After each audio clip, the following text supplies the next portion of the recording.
Good afternoon, everyone. Welcome to the Children and Families Decision Meeting. Let's introduce everybody. I'm Councillor Rob Wood, the Cabinet Member for Children and Families. I'm Anna Martin, Democratic Services Officer. And I'm Alison Jeffrey, Director Children, Families and Education. Okay, just some housekeeping information. If the continuous fire alarm sounds, please evacuate the room and public gallery by the stairwells. Do not attempt to use the lifts. Please assemble at Queen Victoria's statue in front of the civic offices. In order to comply with Guildhall Trust Fire Marshal regulations, please remember to sign out when you leave the building after today's meeting. Just draw your attention, we are being live streamed, so if you don't want to be filmed and you're a member of the public, which the vast numbers here, please say so. Okay. Everyone, please remember to use your microphones and bear in mind we are out there on the web. Okay, so declarations. Sorry, apologies first of all. I haven't received any apologies. Okay. I haven't received any apologies for absence. Okay. Okay, declarations of interest. Can I lodge my normal declarations if they're written down somewhere? Yeah. Okay. So I'm happy if we can carry those declarations forward. Any other declarations? No? So we go straight on to item 1, the Portsmouth Safeguarding Children Partnership Arrangements. Obviously, do you want to say anything further of them? I've read them through and I'm happy. Yeah. That's great. The purpose of the report is simply to seek your approval for these new partnership arrangements for safeguarding children. As the report says, the arrangements have already been approved by the Portsmouth Clinical Commissioning Group and by Hampshire Police. And the paper just gives background and a bit about the expectations of the new legislation and the response in Portsmouth. There's 3 particular changes worth highlighting for anybody who's watching this and of interest. The creation of a more formal executive at the Hampshire level for Hampshire, Isle of Wight, Portsmouth and Southampton coming together, and shifting from an independent chair model to an independent chair and scrutineer model, and sharing that post with Southampton, and the post has been advertised and filled by Derek Benson. And thirdly, adopting a model of topic-based scrutiny that we will be building on our existing multi-agency auditing to strengthen the way in which we can hold the mirror up to local practice. So those are the 3 key changes from previous arrangements. In the light of discussions we've had with you, Councillor, we've made changes, for example, the inclusion of the Society of St James in the list of named partners, which is a really helpful thing to do. So, yeah, that's all I think I need to say by way of introduction. Okay, thank you very much for that introduction. I'm extremely sorry, my watch has stopped at 3:45. Okay, colleagues, if you could just introduce yourselves for the sake of the live streaming.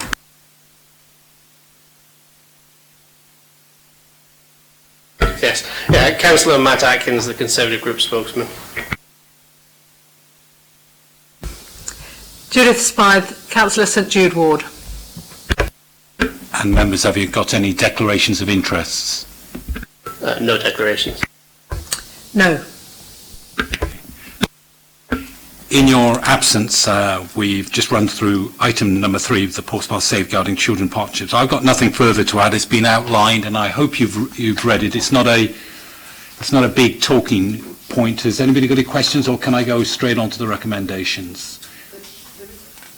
Go ahead. There is one point I should draw your attention to.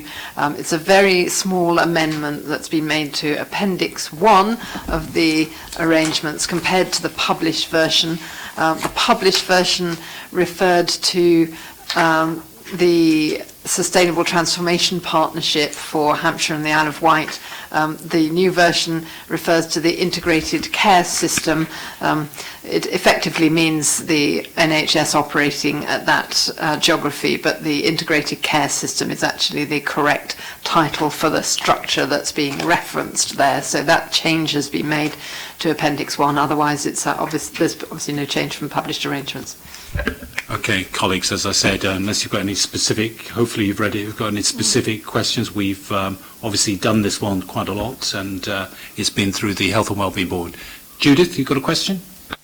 I had one or two small questions. I couldn't understand the key principles on page 12. Effective safeguarding may on occasion require action beyond usual institutional and agency constraints and boundaries. It does seem to me that, well, as we've already said in this document, that all agencies and indeed all individuals are responsible for the safeguarding of children, that kind of seemed to me a sort of odd thing to say. And there are one or two other small things that I may sort of take up when it's next comes up for revision. For example, on page 11, there's a middle of it. Senior officers have delegated authority to speak on behalf of the safeguarding partner. That's really important, and I'm really glad to see that in here. But it doesn't say that then it goes on to say quite rightly that they hold their own organisations or agency to account on how effectively they participate and implement the local arrangements. I actually think they're required to do that, not just to have authority about it. It's just, there are one or two things like that that don't give it quite the firmness that one might want if it was ever challenged in a court of law. Go ahead, Alison. Yeah, I think in terms of the first point you made about not needing to say that safeguarding may need to go to boundaries, I think the point there is just to underline the fact. It's to really strengthen it. To obviously this is everybody's business and everybody is obliged to act. We're just really underlining that you can't say that because you did what you were expected to do within your own agency constraints, that's sufficient. And this is a difficult one, and obviously whenever we have serious case reviews, these things are looked at very closely, but we're really just saying to people, sometimes you need to step into public space beyond your expected remit in order to take that action. So it's a reinforcing, and the point of... On that point, I thought it actually just did the opposite, because it's exactly what it should be saying. If you'd said it like you did there, it's perfect. But it looks like anyway, I don't think it's material, but I just wanted to... We will keep testing people's understanding of that point to make sure it's clear. Thank you for that. If we can put that in the minutes, and Alison, I'm all for tightening up anything that looks like we should be doing safeguarding, so it's worth following that through. Thank you, Councillor. One was about authority. It's one thing having authority, it's another thing exercising it. That's true. I think it's because under statute there are these named people who are the statutory partners, and what we're saying is that their responsibility is being delegated on a day-to-day basis to these named people who have that authority. Absolutely, the requirement to act is always there, and in fact, in the case of myself as Statutory Director of Children's Services, those requirements are set down in legislation as they are for the lead member. Indeed, and that comes through this document. I mean, it's a particularly important thing as the PCG, for example, the PCT rather, is a commissioning authority. It doesn't itself meet children and young people very often. And sometimes commissioners are unwilling to really get down alongside the very many providers that meet children to change their practice when it needs to be changed. Yes, I mean, I'm sure the government thought very carefully about this in the legislation, because it's on the face of the legislation, which are the description of the named partners, and they need to name a partner in the NHS. And as you know, the NHS has many different trusts and organisations within it. And I think the view was taken that the clinical commissioning group as the commissioning authority was the best place to put that responsibility. But we have named in our arrangements all the local NHS provider organisations and indeed voluntary sector organisations which provide NHS services like the Society of St James. So by being named in the arrangements, they are equally accountable for the delivery of safeguarding in the area. Yes, I was impressed to see that list. I think that's a strength of the document. But I think it just shows how very careful we've got to be with the wording of some of these things. And Because actually the CCG commissions nearly everything to do with children, but not everything. That's in the health sphere. But the still NHS England commission some, and they're very difficult to pin down if there are problems. So the legislation itself could be clearer too. Thank you, Judith. Got anything to add? No, I was quite happy with the report, thank you. Okay, I think in summary, I'm equally happy for, as we go along, to tighten things up. So how would that happen? So we're going to put it in the minutes, and this is hopefully a living document as opposed to a static document, if you understand what I mean. So how is it modified? Say as we go along we need to modify it, just so we understand how that process happens. I guess since the approval has been here formally by you, Councillor, if we want to change the text of the document, we would need to bring it to another formal decision-making meeting.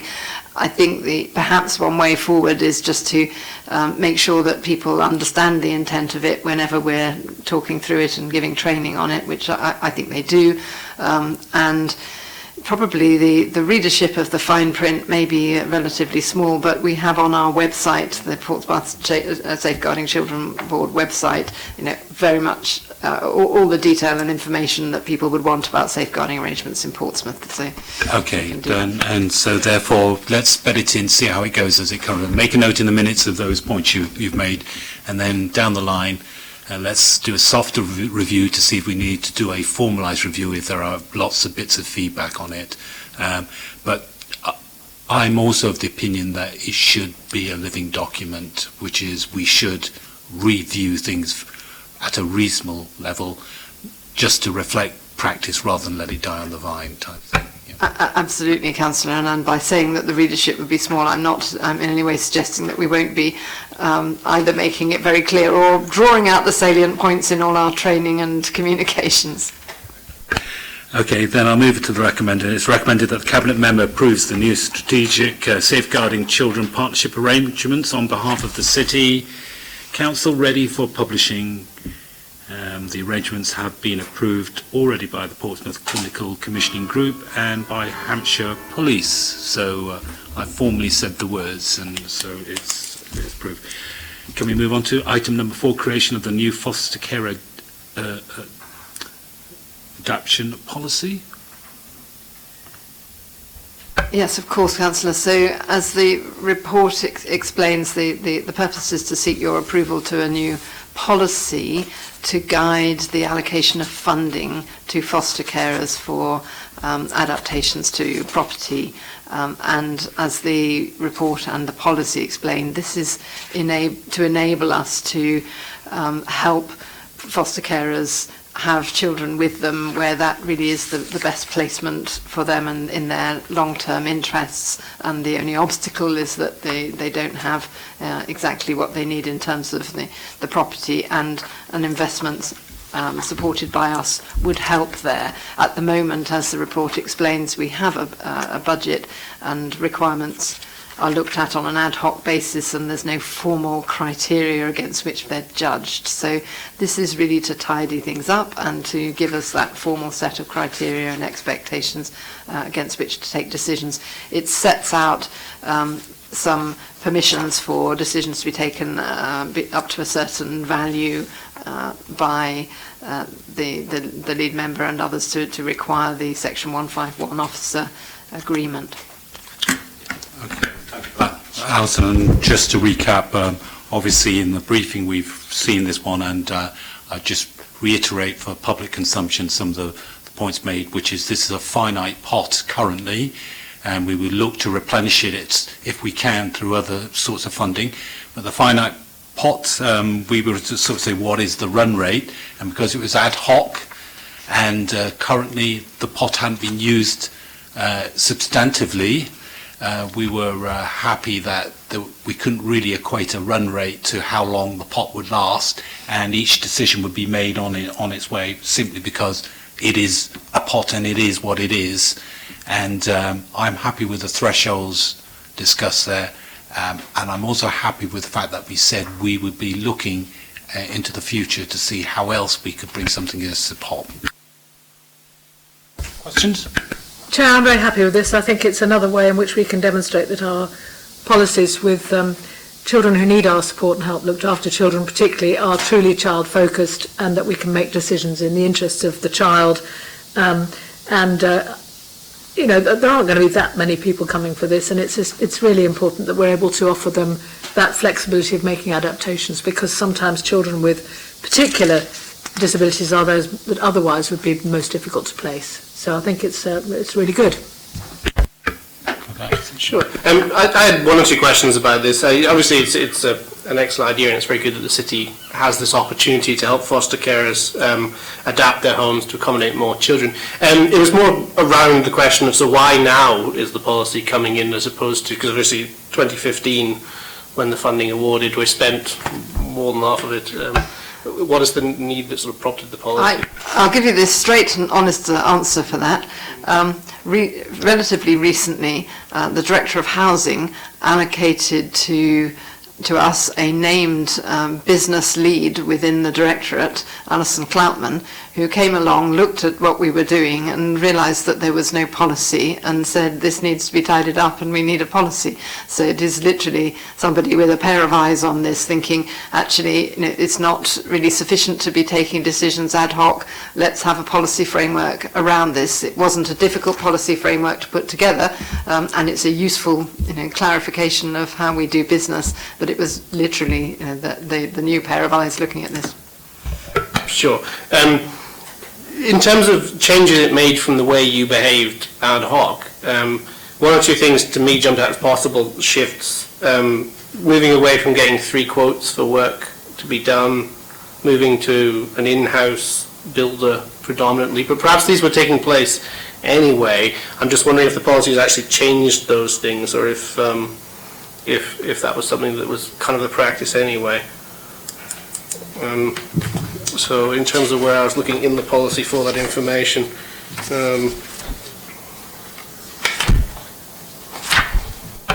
I should say I'm slightly at a disadvantage because I haven't got my housing colleague with me, but right, yeah.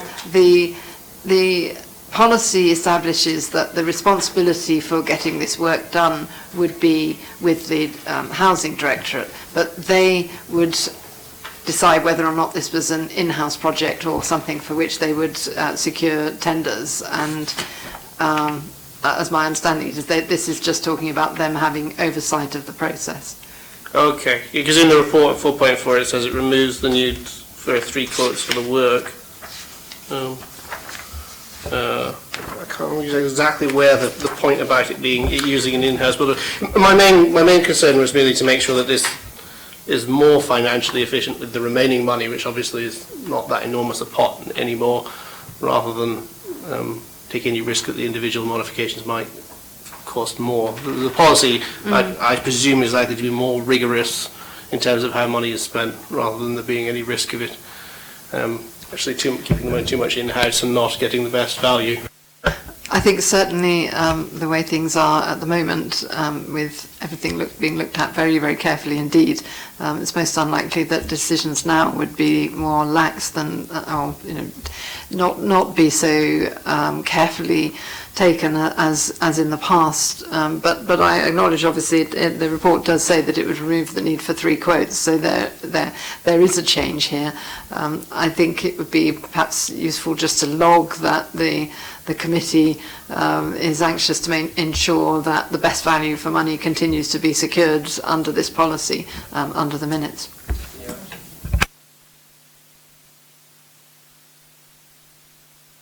One final question on that point then. Are we undertaking, because obviously this was a static pot that we received for a period of years, are we undertaking some review of how effective the outcomes have been? So have the places been created? Have they been maintained? Has this money, you know, served to create extra foster places, or allowed foster children with more challenging needs to find more stable, better placement? The allocations that have been made to date have been made with that in view, and I'm not actually aware at the moment of any monitoring report that I can immediately bring to your attention on that, but I'm sure we could do that because, as has been noted, these cases are relatively few in number. I think, again, it would be a useful addition to note that it would be appropriate on an annual basis to look at how the money has been used and what our view is of its effectiveness in terms of being child-focused, as Councillor Smythe says. Absolutely, and just in terms of applying for funding in the future, if we can show tangible results, obviously that would be helpful, I imagine. Thank you.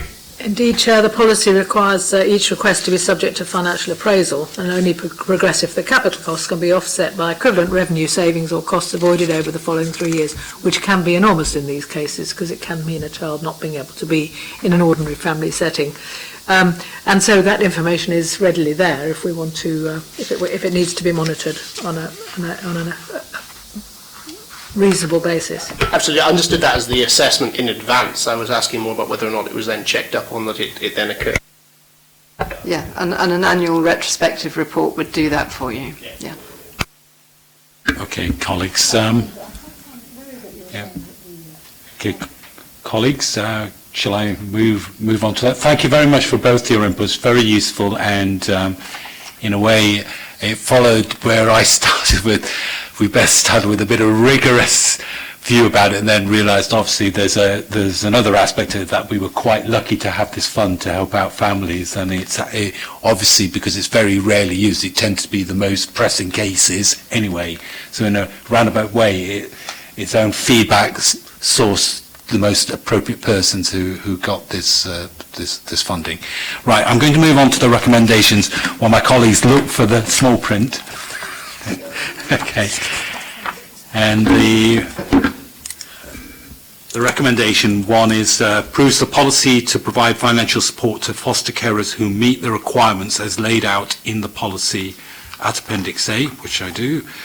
Point 2 gives delegated authority to the Director of Children and Families and Education to approve individual business cases. The S151 officer has already detailed delegated authority to finance managers to approve capital spend up to the maximum of 50,000 and approves the financial assistance agreement at Appendix B. I'm happy to approve those. Okay. Okay, then there's a blank. So we reached the end of this meeting. Okay. All right. So thank you very much, everybody, and thank you all. Okay. All right.